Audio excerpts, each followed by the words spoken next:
সবসময় ব্যস্ত জীবনে একটা সময় আসে যখন মনে হয় এখন একটু শান্তি চাই, একটু প্রকৃতির কোলে ফিরে যেতে চাই। আমরা তাই বেরিয়ে পড়েছিলাম পরিবার নিয়ে সীতাকুণ্ডের পাহাড়ি ঝর্ণার টানে।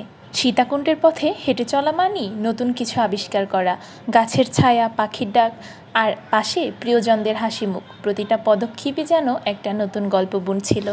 আঁকাবাঁকা উঁচু নিচু পথে আমরা সবাই হাঁটতে লাগলাম, মনে তো এক রাস আনন্দ। সামনেই আমাদের ঝর্ণা। তো ঝর্ণা দেখার আকুল আগ্রহে আমরা কিন্তু আস্তে আস্তে সবাই হেঁটে চললাম। যেহেতু প্রচণ্ড রোদ ছিল তাই আমাদের একটু কষ্টই হয়েছিল। এই যে পাশে যে দেখতে পাচ্ছেন জঙ্গল, এই জঙ্গলগুলো কিন্তু পাহাড়ের জঙ্গল। আর এই যে পাশে পানি দেখতে পাচ্ছেন, এটা কিন্তু বর্ষাকালে একদম ভরা থাকে। আর আমরা ওই ঝর্ণায় পৌঁছাতে তখন বোট ব্যবহার করি। এই যে দেখুন, আমরা ছোট ভাই বোন, ভাগনা ভাগ্নি সবাইকে নিয়ে ঝর্ণার পথে হেঁটে যাচ্ছি। পাশে যে এই পানি দেখতে পাচ্ছেন, এই পানি কিন্তু বর্ষাকালে একদম ভরা থাকে, যার জন্য এখানে বোট নিয়ে যেতে হয়। হঠাৎই আমার চোখে পড়লো লজ্জাবতী গাছ। এই যে দেখুন, আমি ধরতেই কতটা লজ্জা পেয়ে গেল। তো এভাবেই হাসি ঠাট্টা এবং আনন্দ করতে করতে আমরা হেঁটেই চলেছি আমাদের গন্তব্যে। আর কিছুক্ষণ এভাবে বলেই মনটাকে সান্ত্বনা দিচ্ছি।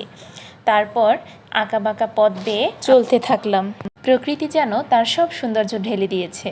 এই যে দেখুন, কত কষ্ট করে আমরা যাচ্ছি। তো এখানে কিন্তু আমরা হাঁটতে হাঁটতে ঝর্ণার দিকে যাব। যেহেতু এখানে পানি নেই তাই আমরা বোট করে যেতে পারছিলাম না, তাই আমরা পাহাড়ের পাশে ঢাল দিয়েই ঝর্ণার দিকে যাচ্ছিলাম। চারপাশে শুধু সবুজ আর সবুজ, সবুজে যেন মনটাকে ঘিরে রেখেছে। এমন প্রকৃতি দেখার জন্য হলেও তো একবার আসতেই হয় ঝর্ণায়, তাই না? তো আমি কিন্তু এই নিয়ে 2বার ঝর্ণাতে আসলাম। এর আগে আমি গিয়েছিলাম সীতাকুণ্ড রূপসী ঝর্ণায়। এবারের ঝর্ণার গন্তব্য কিন্তু সহস্রধারা ঝর্ণা। তবে জানি না ঝর্ণায় পানি আছে কি না, যেহেতু প্রচণ্ড গরম পড়ছিল এবং সব কিছু শুকনো ছিল। তারপরও মনে একরাশ আনন্দ নিয়ে আমরা কিন্তু ঝর্ণার দিকে বেরোলাম, যে কাছেই আমাদের ঝর্ণা দেখেই যেন মনটাকে শীতল করতে পারি। তাই প্রচণ্ড রোদেও আমরা হাঁটছিলাম ঝর্ণার উদ্দেশ্যে। অবশেষে কিন্তু আমাদের সবুজের সমাহারের মাঝে এক টুকরো সৌন্দর্য যেন আঁকড়ে ধরল। সামনেই আমাদের ঝর্ণা। একরাশ হাসি নিয়ে আমরা ঝর্ণার দিকে এগোচ্ছিলাম, মুখ ভরা সবার হাসি। তো আস্তে আস্তে হেঁটে যখন ঝর্ণার কাছে পৌঁছালাম, হাঁটার সকল ক্লান্তি যেন এক নিমেষে উড়ে গেল যখন চোখে পড়ল অপূর্ব সেই ঝর্ণা। পাহাড়ের বুক চিরে গড়িয়ে পড়া সেই জলধারা দেখে মুগ্ধ না হয়ে কি থাকা যায়? এক ধরনের প্রশান্তি, এক ধরনের বিস্ময় ছড়িয়েছিল পুরো পরিবেশে। প্রকৃতি যেন তার সমস্ত সৌন্দর্য ঢেলে দিচ্ছে আমাদের কাছে। তো আমাদের সবাই কিন্তু ঝর্ণার পানিতে গোসল করার জন্য তৈরি হয়ে গেল। যদিও এখানে অনেক বেশি পানি ছিল না, কারণ এখানে বৃষ্টি হয়নি তাই। তো তারপরও আমরা তো ভেবেছিলাম একেবারে শুকনো পাবো, কিন্তু ছিল সবাই আনন্দ করে গোসল করতে পেরেছে।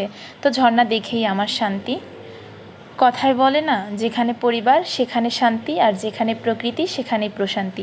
আমরা যেন দুটোই পেয়েছি। তো আজকে এই পর্যন্তই। সবাই ভালো থাকবেন, সুস্থ থাকবেন। আল্লাহ হাফিজ। আসসালামু আলাইকুম।